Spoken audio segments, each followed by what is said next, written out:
Welcome to Rice TVX.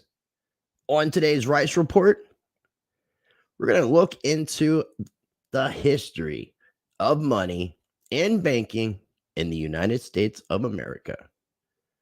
Appreciate you tuning in. We're going to get the show started for you in just moments.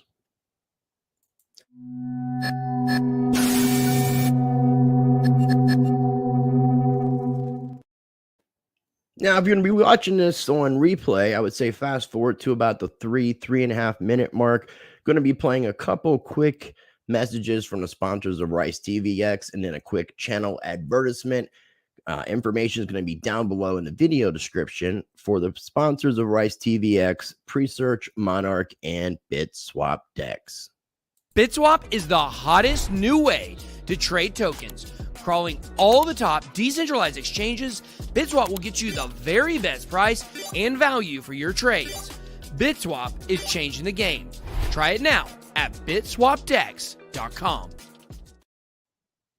And we are live streaming on both the main channel, Rice TVX, and we are also live streaming on Rice TVX 2.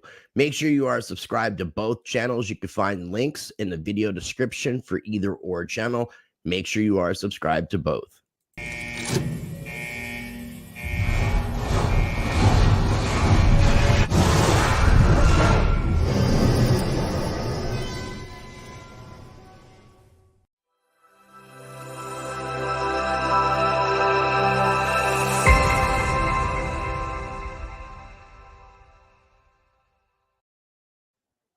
All right, ladies and gentlemen, thank you so much for tuning in for today's episode of the Rice Report. Make sure you smash that like button as it helps other people to be able to find these kind of videos in the YouTube algorithm flow. Going to be talking a lot more about the Federal Reserve and central banking in future videos, but I wanted to lay some groundwork. We're going to be talking about money versus currency to lay the groundwork for what we're going to be talking about, and that is a brief look into the history of banking and money, or money and banking, however you want to say it, in the United States of America. Now, I did a video last night talking about my partnership with Money Metals Exchange. If you haven't seen that video or you have not taken advantage of my partnership, you can get a free ½ ounce of silver. And at the same time, you get to support the channel. You get to do both at the same damn time. And this is how you can do so pay attention. If you are looking to purchase and invest in precious metals, gold and silver are both good safe haven assets to hedge against the financial collapse we are experiencing. Check out Money Metals Exchange. I partnered up with them and you can get a free ½ ounce of silver. Visit moneymetals.com, be a first-time buyer, purchase a minimum of $100, and use the promo code RICE. You get a free ½ ounce of silver, and it's another way to support the channel. All right, so now before we get things started, going to do a quick screen share. Going to share a few things about the channel. Then we're going to get into the topic of today's video. Once I'm done talking, if I have any questions or any comments, I will come back to the comment section towards the middle or end of the video. So just stay tuned for that. So what I want to let people know is if you have not already, head over to ricetvx.com. Make sure you sign up for my mailing list. I'm going to start sending out a newsletter weekly this week. So sign up for my mailing list so you can stay updated, never miss an update or new Rice TVX content or happenings. That's going to be the first thing that's going to pop up on ricetvx.com. Once you do that, you click that X off, or if you've already signed up, you will find my various social media sites right here linked at the very top of the website. The two on the far right, the star and the cloud, those are pages with my previous music. I used to sing in bands, and I may be doing some new music here hopefully soon. And if you want to check out some of my older music, you can do so via these two links. Also, there's a contact tab you can hit. There's an about me section. There is a support me section, and the shop is going to be coming soon. I've been getting lots of requests for merchandise. I'm trying to get some help. I'm playing catch up from being sick and all the traveling. Once I'm able to get a little bit of help, hopefully we'll get the shop and merchandise going, so stay tuned for that. Make sure you're subscribed here on Rice TVX and the backup channel, side channel, Rice TVX 2, both on YouTube. Be sure to follow me on Odyssey and Library. I'm posting up extra content, and I can also share videos on there as well. I can repost old videos. I've been sharing a lot of recent appearances that I've been making. such as Off the Chain on Crypto Blood CBTV's channel. Also, my recent appearances on BitBoy Crypto's Around the Blockchain. I'm going to be appearing on Around the Blockchain tomorrow, Friday, the 4th of February at 5 o'clock p.m. Eastern Time, 2 o'clock p.m. Pacific Time. You can support what I do on Patreon. You can get early access to videos and exclusive content as well over on Patreon. If you'd like to send a tip or contribute to the channel, I have my PayPal, my Cash App, and my cryptocurrency addresses via my CoinTree link in the video description if you would like to support the channel. If you're interested in getting involved in cryptocurrencies, also in the video description, my link tree for Rice Approved. These are the platforms and services that I recommend for anybody interested in cryptocurrency. You can see all kinds of different platforms, trading platforms, ways to earn cryptocurrency, earn interest, education, and much more. And I mentioned the Money Metals deal, so make sure you take advantage to get that free half ounce of silver, support the channel. Be a first-time buyer over at moneymetals.com. Purchase a minimum of $100. So we're talking like 5 ounces of silver at the price today, which is right around $22.50, and you'll get a free half ounce of silver, and you get to support the channel. Now, the first thing that I wanted to mention before we get into the history of stuff, I also wanted to throw up some banners down at the very bottom of the screen. I do want to let people know to beware of imposter accounts, fake accounts, whether pretending to be me. The only place you'll find me on social media, the only username is going to be at RiceTVX. If you get a message from RiceTVXX or whatever, it's not me.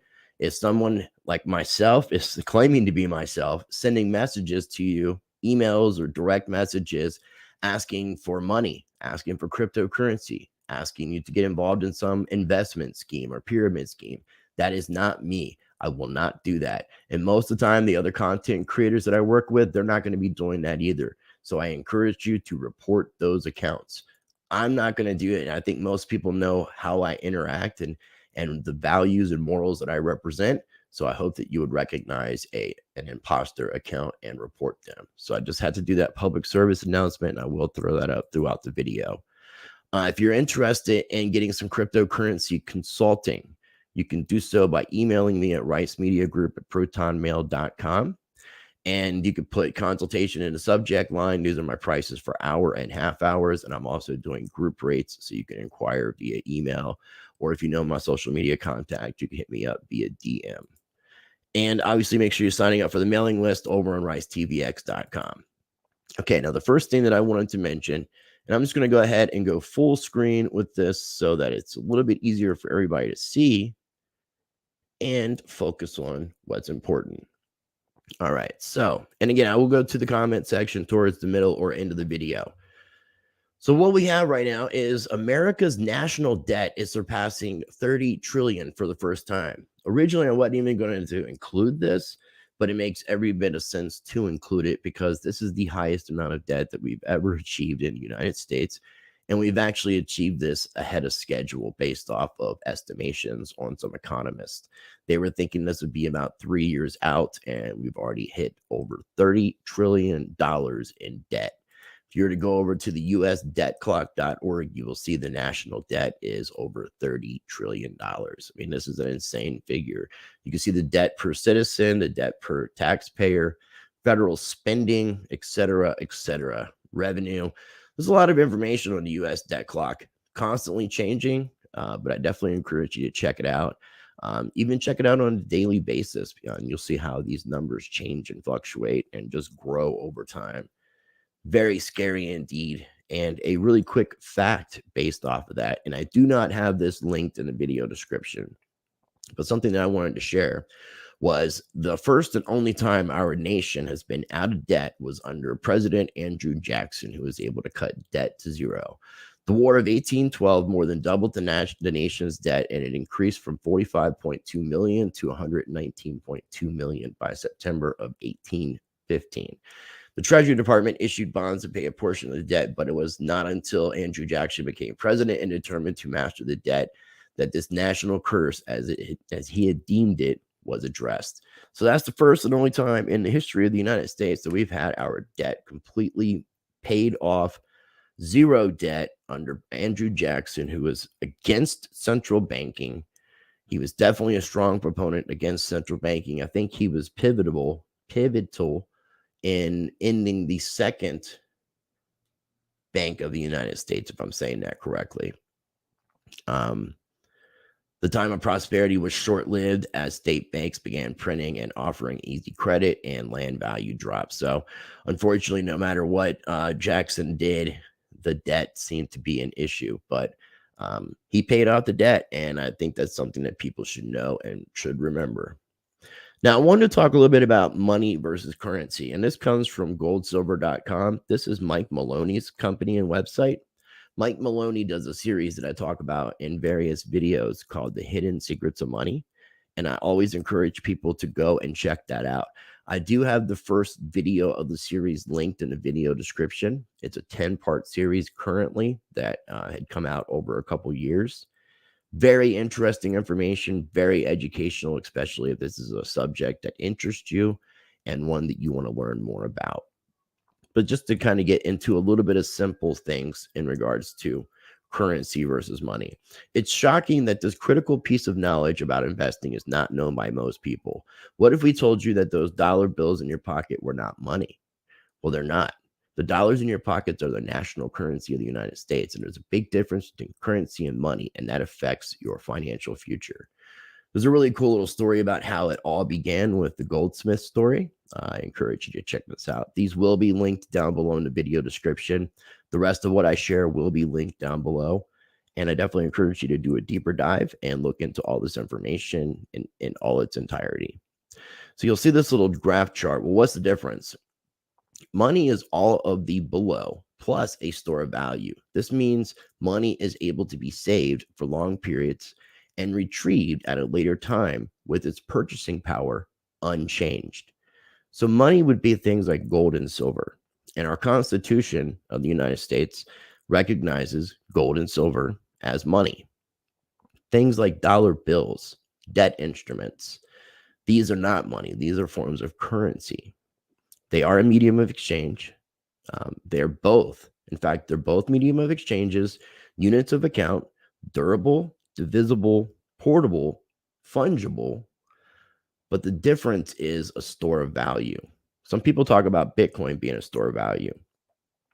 Gold and silver have proven themselves as safe haven assets to maintain the value that you're saving. Because our financial system, our debt-based system, with fractional reserve banking, the Federal Reserve, all the money printing going on, the IMF overheading all of that, the money is being devalued. And this has kind of happened all throughout history. Before we started seeing things like inflation and deflation, there was debasement of currencies. And back in Athens, also in Rome and the Weimar Republic, they were debasing or devaluing their currency. In the case of Athens, the Greeks devalued their currency by adding copper to their gold coins. So it was a 50-50%. So it reduced to 50% of the amount of gold that was actually inside the coinage. This is actually one of the things that led to the fall of Rome, and one of the things that Mike Maloney talks about in the series, Hidden Secrets of Money. I think it actually might be in the first part as well. If you're enjoying this video and you enjoy videos like this, smash that like button, and also be sure to check out my playlist for Rice Report and economics and interviews that I've done with Lynette Zhang, George Gammon, videos I've done with Pimpy from Pimpy's Investment Chat, and other economists and other content creators who are in the financial space, like Rethinking the Dollar and even Crypto Blood. We've had some really good conversations, and I encourage people to check those out. So I wanted to kind of give people a little bit of an idea of the difference between money and currency, because there is a difference. Currency is not a store of value. Again, our system, the way that it's set up now, is designed that every year you're going to lose purchasing power. So if you save money in 10 years and you have a goal of saving your money for 10 years because you want to do something with that money in 10 years from now, you're in fact going to be able to purchase less 10 years later after saving money than you would have been able to purchase before you decided to save it. The system is designed for money, for currency to lose value. So it's crazy to think about. Also, when you think about the national debt, I think I heard a really interesting story that if the United States owned all the Bitcoin and each Bitcoin was worth $1 million, it still wouldn't be enough to pay off our national debt. If that gives anybody any inclination of how severe the situation is, it's insane. So that is the difference between currency and money. Money is a store of value where currency is not. Currency are like the dollar bills in your pocket. There used to be dollar bills like silver certificates and gold certificates, which we'll share when I do a little bit of the history of the money. Is this the bills? No, this right here is a basic history of money. Again, all these are linked down below. I'm not going to go over the entirety and every part of it, but and there are some discrepancies when they talk about money and currency. So ignore kind of those things in this particular article. But the key takeaways and some of the other things I'll highlight.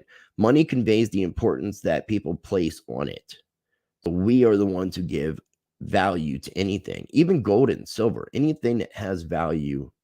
We, the people, are the ones that set that value. We're the ones that give things value. If people thought something was worthless, we wouldn't be accepting it. In the case of Venezuelan bolivars, people don't want the money. Even in Florida, when there was a dumpster full of $50 bolivars that were worth less than 20 US dollars, even homeless people didn't even want that because they couldn't even exchange the money. Money allows people to trade goods and services indirectly, to communicate the price of goods, and provides individuals with the way to store their wealth over the long term. Before money, people acquired and exchanged goods through a system of bartering, which involves the direct trade of goods and services. The first region in the world to use an industrial facility to manufacture coins that could be used as currency was in Europe in a region called Lydia. And that's modern-day Western Turkey in approximately 600 BC.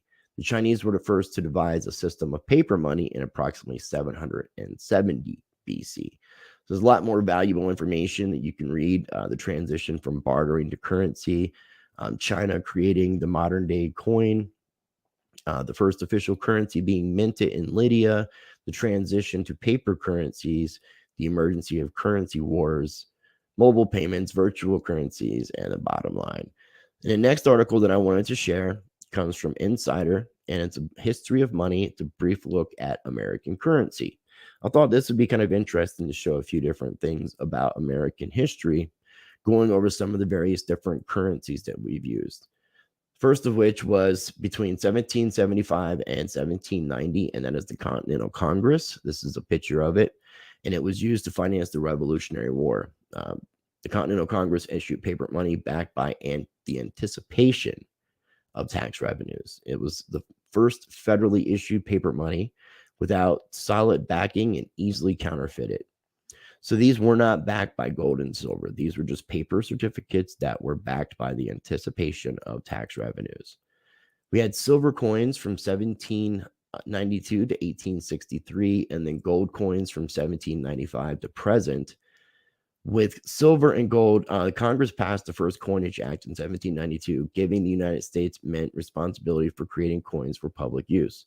Silver coin is usually 90% silver with the remaining 10% of copper for strength. The law directed money to be made from copper, silver, and gold. And today, these coins, quarters, and dimes are comprised 70% copper and 25% nickel alloy. So the coinage isn't even made the way it's supposed to be, and the money's not backed by gold or silver, which technically would be unconstitutional.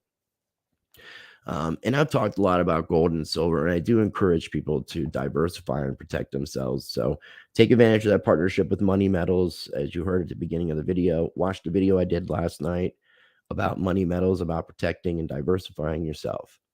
The next piece of currency here is the Texas dollar. This was in between 1837 and 1840. The Republic of Texas first issued paper money in 1837. This currency was called star money for the small star on the face of the bill. The star money was not face value currency, but rather interest-bearing notes, similar to treasury bills that were circulated by being endorsed over the next payee. So they weren't exactly a real form of currency. They were, like I said, interest-bearing notes similar to treasury bills. But states did issue their own money as well, or their own currencies, which we'll show. And then we had state bank notes from 1837 to 1863. And these are issued by state chartered private banks. So this would be like BB&T or Bank of America issuing their own currency, which could be a possibility in the future, depending on what happens with the U.S. dollar. So, and we also have the Confederate currency that was used during the Civil War between 1861 and 1864. Then we had fractional currency from 1862 to 1872.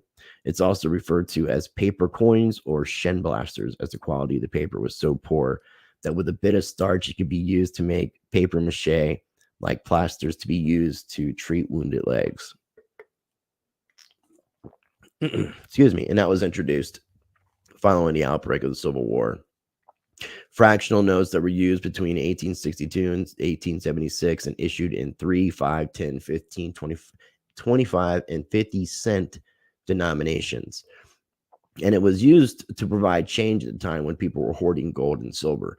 People knew the value of gold and silver and hoarded it. And there was a reason why they did so.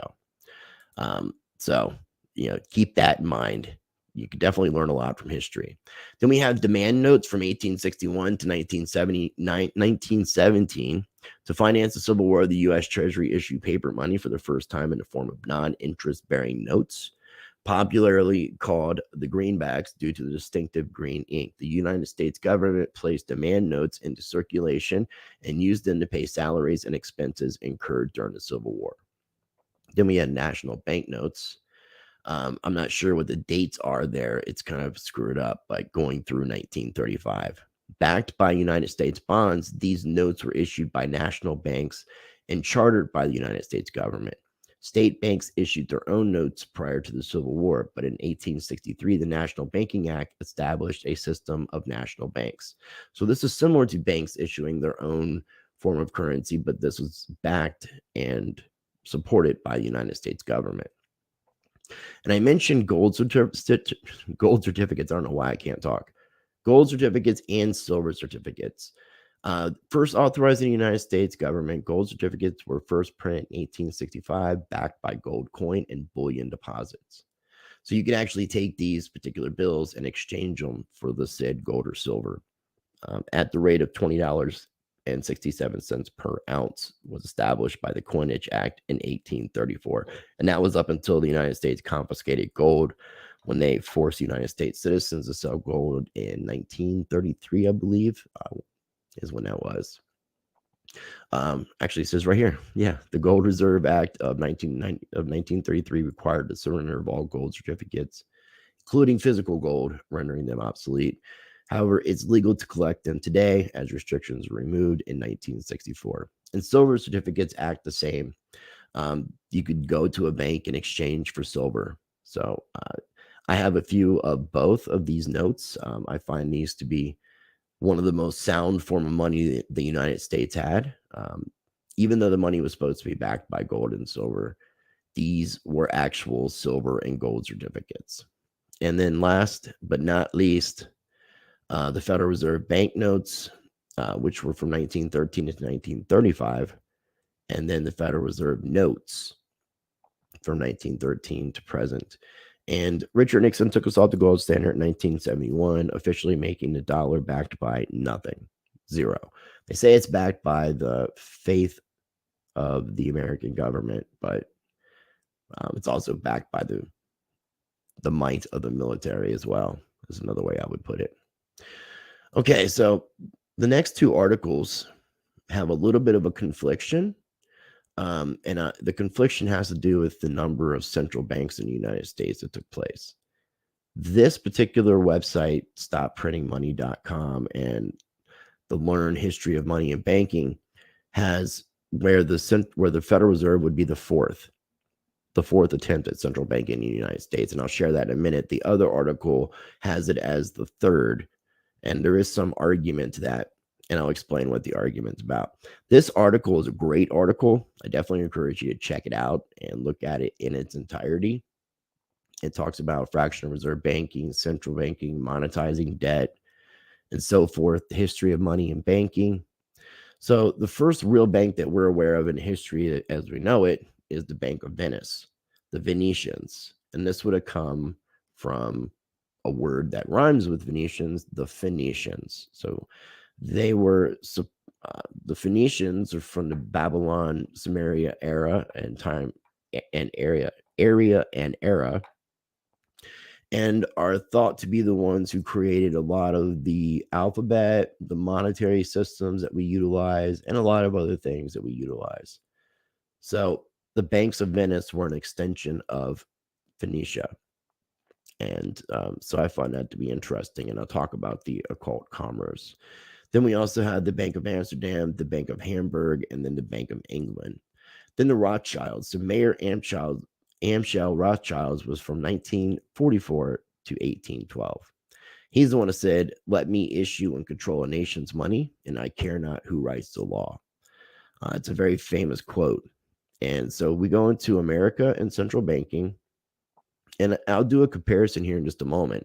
But we have the first central bank, the Bank of North America, and that was in 1781 to 1785. That's right at the creation of our nation. And I believe it was George Washington who was the president when this was founded. And it was modeled after the Bank of England, but did not establish legal tender.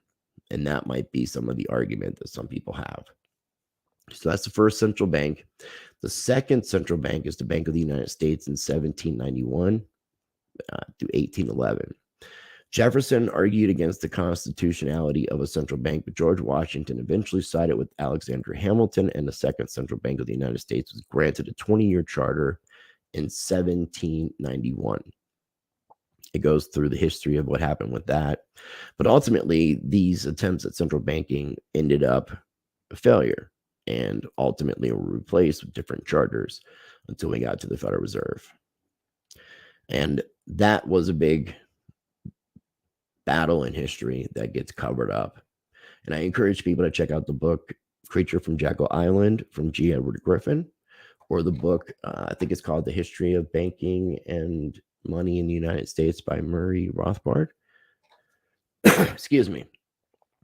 Okay, so we had the third central bank, the Second Bank of the United States from 1816 to 1836. This is the one I believe, going back in history, that Andrew Jackson would have gotten rid of, if I understand my history correctly. Okay, so the third central bank was 1816 to 1836. This is another 20-year charter. This bank was a carbon copy of the others. It was required to raise $7 million in gold and pay Congress a $1.5 million fee for the charter. By the second year, it had only raised $2.5 million, much of it being foreign investment. Loose monetary policy resulted in a boom, bust economic cycle. It's been speculated that taxpayers lost 40% of their wealth during this period. The case for constitutionality of central banking. So this also goes in the argument of the Federalists and Anti-Federalists, because central banking kind of goes hand in hand with central government and central planning, which is also a form of communism when you really get into it. The era of no central banking and the Civil War. So that's the time period of when the banks were issuing their own currencies. So after Jackson closed the second bank of the U.S. in 1836, so I was correct, and before the Civil War, only states could charter banks. However, abuse of fractional reserve banking and poor oversight led to extensive bank closings during this period and significant loss of money by depositors.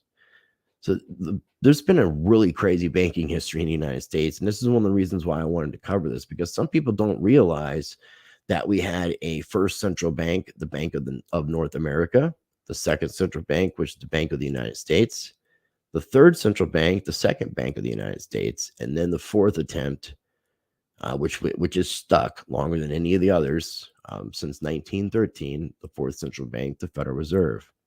Prior to World War II, East Coast businesses were doing well and were funding growth out of profits rather than taking out loans, which is the way you would like to do things, but the banks obviously didn't like that. So banks in the West were flourishing with growth and taking deposits from East Coast banks. The government was flush with money and was paying off debts as well. None of this was beneficial to the East Coast bankers, who could foresee the need for bailouts looming in the horizon. They knew the best way to accomplish this was through a central bank. That's when you had figures like Nelson Aldrich, Abraham Pyatt Andrew, Frank A. Vanderlip, Henry P. Davison, Charles D. Norton, Benjamin Strong, and Paul M. Warburg, all helping to create what we know now as the Federal Reserve, for it to ultimately get passed through Congress after several attempts. I think Nelson Aldrich ended up having to absolve himself. If this is a subject that interests you, I'd also encourage you to check out my interview with Hotep Jesus. He wrote a book recently called The Patriot Report, which goes over a lot of this history of banking in the United States from a completely different perspective.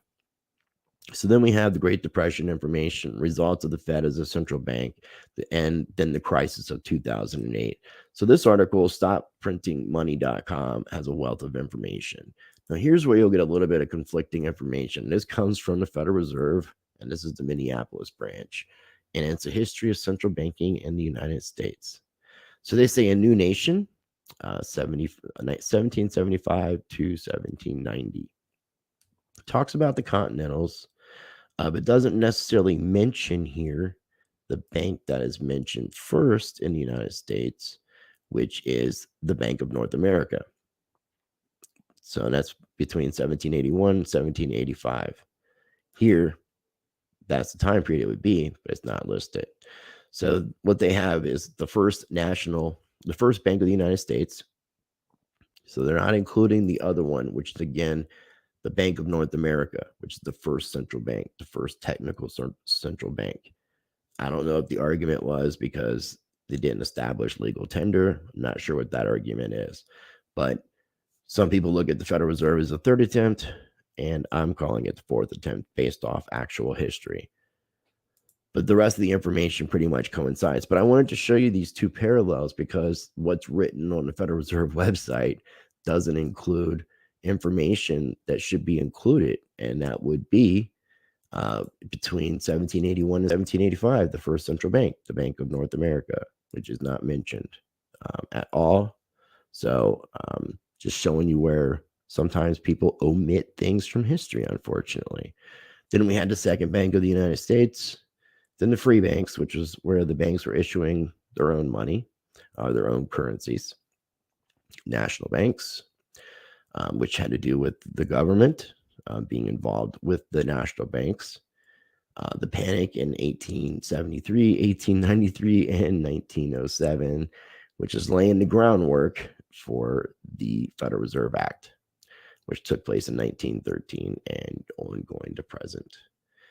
The last thing I was going to show, and this kind of gives a little bit of a good timeline, Economics in the United States, 21st Century Edition. Talks about some of the banking issues in 1907, and this is all from 1900 onward, and gives a lot of really good information, good timeline. I like timelines, really simple to look at, real easy to grasp what is going on there. Real quick, I want to throw this back up again to remind people, beware of imposter accounts. I'm not going to DM you or email you regarding anything about sending me money or crypto or participating in any kind of investment or pyramid scheme. Please report these fake accounts. You're going to have this happening not only for myself, but other content creators. So again, beware. Always do your own research. You can go to my website, ricetvx.com, and see if it matches up with my social media. Most of the time, again, I'm not going to be doing those things. So if those things are occurring, beware. I'm not going to go over all the information. It's going to highlight some of the more important things. But again, if this interests you, go through all the links in the video description and look at all this in its entirety. So we had the Federal Reserve being created, the Federal Reserve Act in 1913. That's obviously a big deal. And they also passed the 16th Amendment, which some say was never really ratified, to the Constitution, empowering Congress to levy a direct federal income tax on U.S. citizens and the creation of the IRS. So yeah, the Federal Reserve taxation of labor, and the creation of IRS, all in the same year. 1929, on October 24th, Wall Street crash, known as Black Thursday, becomes the most devastating stock market crash in United States history. They say what we have going on now is very comparative to what happened in the Great Depression, but I think, and a lot of other people think, it's going to be much worse. So I think we're going to see a day that is more devastating to the stock market crash than Black Thursday. So we have the Great Depression continuing on. 1933, this is where the Emergency Banking Act takes place. The selling of gold back to the government, the creation of the FDIC, also the creation of securities and the Securities Exchange Commission, the creation of Social Security numbers, because birth certificates were already created at that point. So a lot of things happened in 1933. Then we have 1935, the Social Security bill that got passed. As we continue on, 1941, we have everything going on with World War II. Then in 1944, another pivotal thing. Fearful on another Great Depression, world economic leaders meet in Bretton Woods, New Hampshire, to establish a new world economic order and discuss global monetary policy. They believed that establishing a global economic order would inspire peace among nations following World War II. That didn't really work out as planned, but what we call Bretton Woods established the United States dollar as the world reserve currency, which gave the United States an incredible amount of power. 1951, the Korean conflict. 1956, Congress passes the Unemployment Assistance Act and more. 1964, we have Congress passes President John F. Kennedy's $12 billion tax cut, and the economy takes off. A winning argument for fiscal policy. He also created the silver dollar, and that was not the banks didn't like what he was doing. There's a lot of people didn't really like what JFK was doing, and ultimately he faced his demise because of it.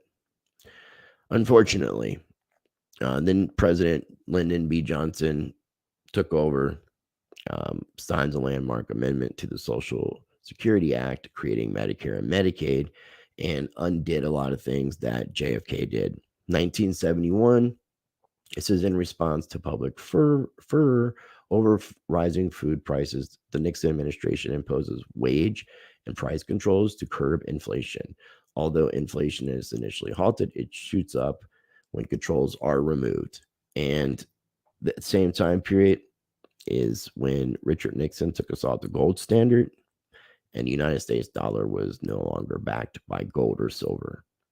And all the money that was being printed was unconstitutional. A lot more information goes into stock market issues, the NAFTA agreement, things that Bill Clinton did, the Glass-Steagall Act, the dot-com bubble, 2008, 2009, some issues in 2010, and this particular timeline goes up to 2011. So that's kind of a little bit of a timeline from 1900 on currently, and that kind of gives you a little bit of a look at some of the bills, some of the currency that was used throughout history, and the 4 attempts at central bank in the United States, with the 4th being the Federal Reserve. So it's really interesting. I definitely encourage people to make sure that you're studying your history, because these things are very important. And I'm going to be doing a lot more videos about the Federal Reserve and central banking, the IMF, the World Economic Forum, so people can grasp and have a little bit of better information.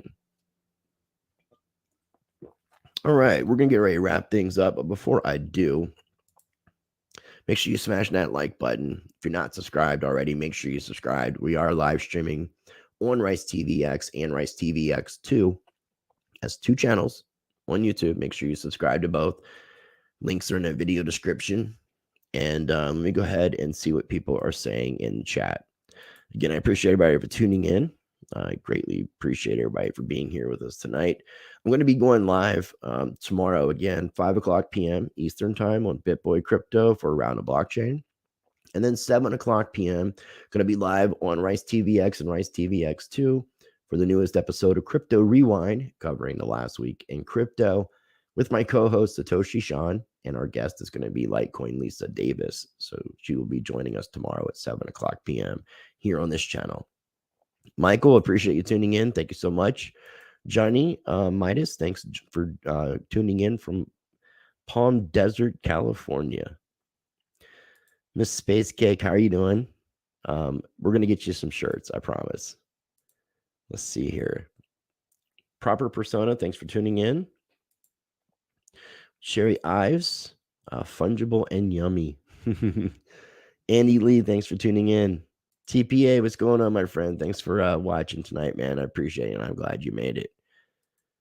Proper Persona has it right. A banknote equals an instrument of debt. On a funny note, some collector sets of Monopoly are worth a lot of US dollars, which is really funny that fake money is valued by other fake money. I haven't seen these priced in gold or silver, but I find it really interesting that some of these old Monopoly sets actually go for a hefty amount of US dollars. And I've seen a meme that had a US dollar and a Monopoly bill side by side. And it said, the only difference in these two pieces of paper is you believe that one of them has value. And it's so true. I mean, now that we've gotten off the gold standard, our money's backed by nothing.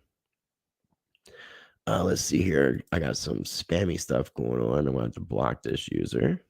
Doing a little cleanup. Maybe somebody else did this for me. Hopefully they did.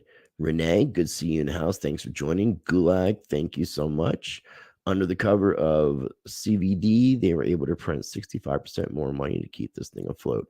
Yeah, I've been hearing about 50% of the money supply or more has been printed up in the past 2 years, definitely since March of 2020. And it's gotten really crazy. Yes, Andrew fucking Jackson. He did a great thing. He was not a former executive of BlackRock. Robert Hammock, always trying to perform some kinds of magics. Juan, appreciate you tuning in, my friend. You're welcome, and thank you, man. I appreciate you tuning in. Brian, thanks for joining. I encourage people, go over to Brian Parker's channel. This is his channel. He recently had me on a show. If you haven't seen that episode, go check that out. I also have the link for it available for public and free on my Patreon channel, so you can check that out. And also make sure you subscribe to his channel. And he's been on Rice TVX 2 or 3 times, so he'll be back on soon. Apologize about my voice. Still getting over the sickness and getting a little bit of a dry throat. Yeah, we got Moon. This Moon individual is a bot, so I have to get rid of the bot. If I have any admins in the house, that would be great. Johnny Midas, thanks for tuning in. Venom Splat, you are correct. Gold backs do rock. And if people don't know what we're talking about, these gold backs, the world's first spendable, interchangeable, small denomination physical gold. These particular, they look like notes or bills, but they actually have gold inside of each one. Each denomination is bigger and has more gold in it. And the smallest denomination is 1/1000th of an ounce of gold. You can purchase a minimum of $100 worth of these things. If you're a first-time buyer here at moneymetals.com, use the promo code RICE, RICE. You get a free half ounce of silver and you support the channel. Just saying. So make sure you take advantage. Appreciate it. Gustav, not really covering cryptocurrency on this particular episode. I will be doing Crypto Rewind. So if you want to tune in tomorrow, or email me if you have any requests. If you join my Patreon, I take channel requests, video requests on my Patreon channel as well. That'd be greatly appreciated. Yeah, I have the Utah and Nevada. I don't have any of the New Hampshire ones. There's also an Irish one out. I think it's just one bill. How long do you think this house of cards can keep going? Well, Dan Best, that really honestly depends on how soon they can try to implement a CBDC, a central bank digital currency, which would be a Fed coin. So it's possible they could keep this going longer. But we are at the end. When it's going to end and what's going to cause the end, a lot of people cannot say. Really, no one can say, because we are in uncharted territories. But based off of history and fiat money and the way that it's performed, and you look at other nations and other currencies, we are way beyond the end of our cycle. Hector Identity Block, appreciate you tuning in. Yeah, no, it is going to be, everything's going to be over spot price, and you're going to be paying more for smaller denominations. So take that in mind as well. Johnny Midas, thanks for showing some love over there. Man, what is it with these scammer accounts? I just have to keep blocking accounts here. But we're getting ready to wrap up the stream, but I don't know if TPA is still in house. TPA is really good about doing this stuff. So I'm not sure what's happening. All right, ladies and gentlemen, again, I do appreciate you tuning in. Trying to get rid of this banner right here and go back to my other screen. Oh, this is something that I wanted to share with people. This is the rise and fall of the US dollar. You can look this up and find this image. It's really helpful information. This is actually a graph chart showing the value of the US dollar since 1913, when the Federal Reserve was created, as you can see right here. The Wall Street crash, Black Thursday, Bretton Woods Agreement that I mentioned. They don't mention the Nixon shock, but they talk about the oil crisis, the second oil crisis, the dot-com bubble. But this is when the dollar was worth its full value, and this is as it's going down, and we're at like 1919, 1920, and it's lost almost half of its purchasing power, started going up, started going down, going back up. As you can see, it's just been on a complete decline. And this particular graph only goes up to 2019. So we would actually be a lot lower than where we are now. So to give you an idea, a $20 bill used to be interchangeable for an ounce of gold up until it was $20.67 for an ounce of gold. And that was up until 1933, I believe. And the price stayed around $35 until I think 1970s. But the value of a $20 bill and what you could buy was going down considerably. And back then, you used to be able to buy a nice suit. Let's say that for gentlemen, you used to be able to buy a nice suit for $20 for 1 ounce of gold. Today, for the price of a nice suit, you can't buy that for $20. You can still buy a nice suit for the price of an ounce of gold, which the current price of an ounce of gold is $1,800 roughly. So I know I could buy a nice suit for $1,800, but I cannot buy a nice suit for $20. And that's where the dollar has lost its purchasing power. And that is ultimately what inflation has been doing. It is a hidden tax, and it is designed to take away money from you, which is the reason why I encourage people to diversify and protect themselves with things like precious metals, gold, silver, copper, other metals, and I'm a strong proponent of cryptocurrencies as well.